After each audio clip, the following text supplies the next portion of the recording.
Hey, this is Roland Sedorf, and I'm trying to make some heads and tails of the Sparks Beastly Tactics deck.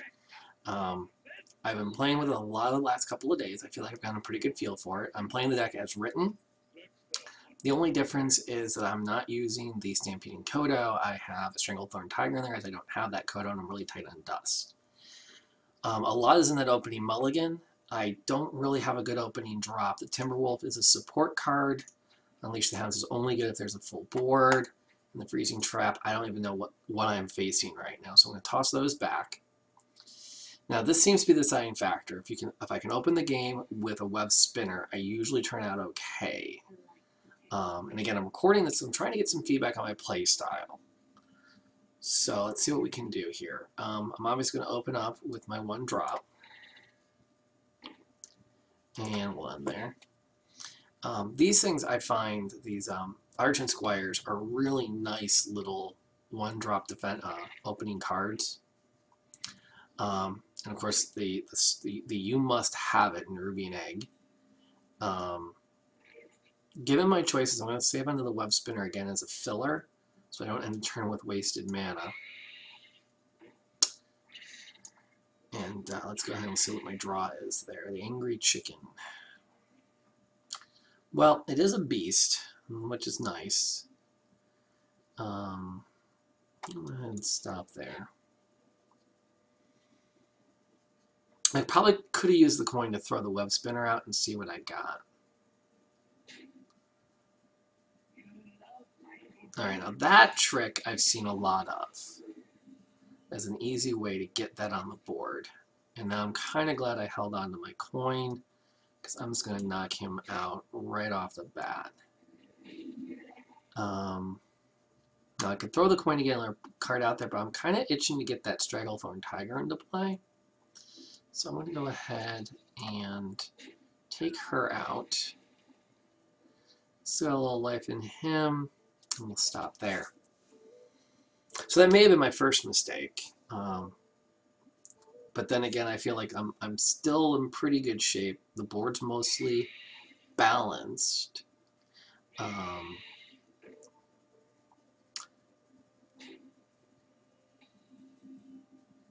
I now can put out, so I can put out a bunch of guys.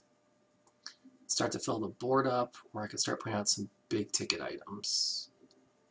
I'm going to go ahead, I'm going to put out that big ticket item. That's going to make him start to take things a little more seriously and start to pick away at that 2-2 there. I want to get him off the board. The 1-2s I can probably eat up for a little while until I draw an explosive trap or two. But they're not going to be a lot of threat to my big guys for a bit here. We're also late enough now that if I can pull a Houndmaster, I can beef up that Tiger and make him a little more of a force to be reckoned with. I'm still sorting out how to play the Angry Chicken. That Enrage +5 makes you want to buff it, but also with only 2 Houndmasters in the deck, it feels like a waste of a card to do that. Well, if I can pull and unleash the Hounds, this game's going to take a turn. That's not in the cards right now, apparently.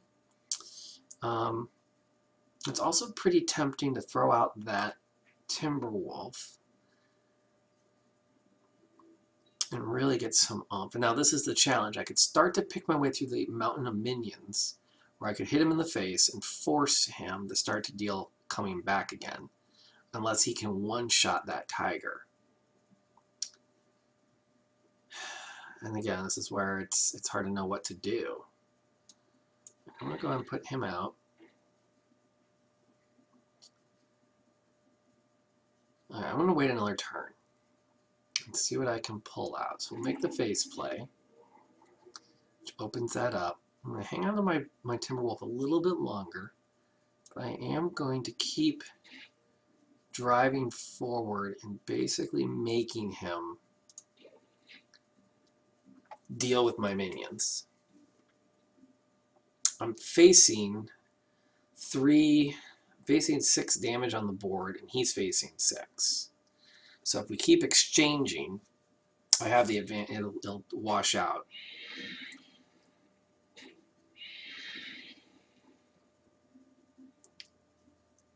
Now that I can pull and unleash the hounds, with that Timber Wolf, that's going to really change things up.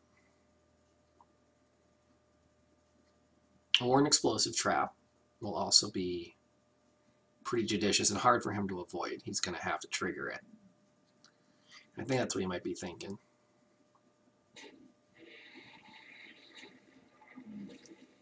And I have forced him to use a lot of resources there. Well, that's a nice card, but it doesn't really help me any. So let's go ahead, see what the web spinner's worth. River Croc. Not really what I was looking for, but this will put him back on his heels a bit. And again, I can do a lot of damage with that compared to what he can do. We'll see what difference that makes.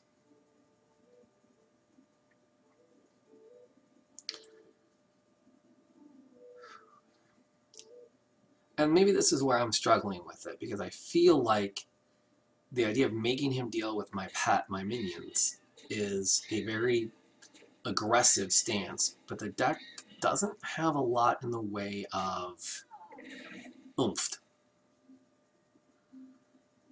It has a lot of beasts, obviously, but there's not a lot you can do if they succeed in cutting you off somewhere. For example, that play is a really good play. Fortunately, I've got some room to fiddle now. I'm going to go ahead and beef my beasts.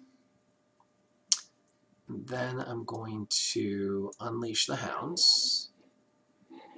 And that's going to let me through his defenses pretty conclusively.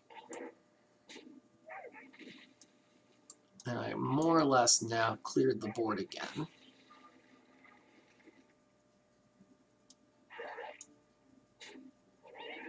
And what I'm going to do,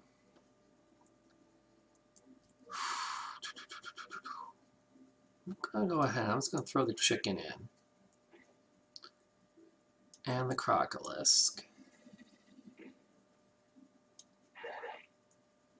And I'm not going to leave him any minions on the board.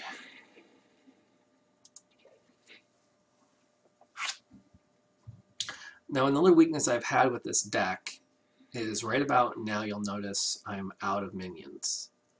He's still at 18 health. And once I put that Tundra Rhino into play next turn, I got nothing left. I haven't seen the buzzard yet. It's my only card draw. I have used one of my Unleash the Hounds already, so that way of feeding it's gone.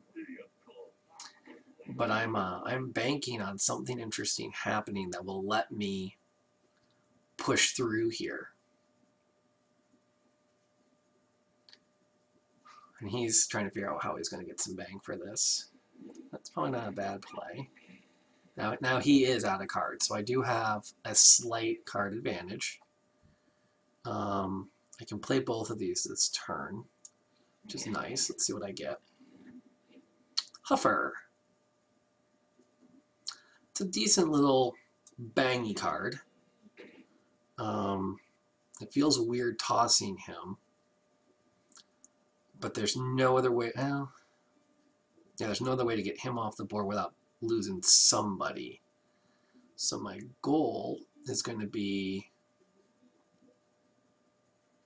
I want to keep him alive. So let's go ahead and drive on.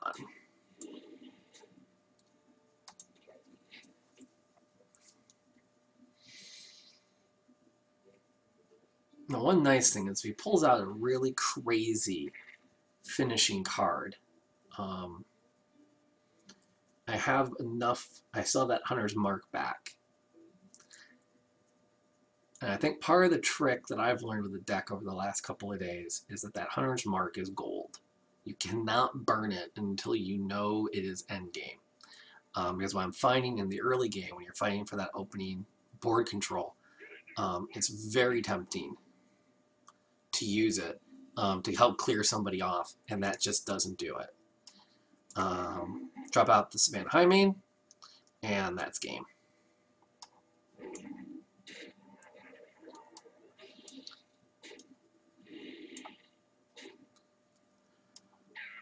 We'll finish him off with a chicken.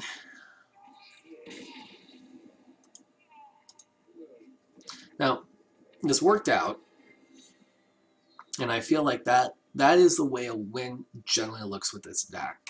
I'm still not convinced it's all in me, but if there's some things I missed, the reason I'm recording this and posting it is expressly for that feedback.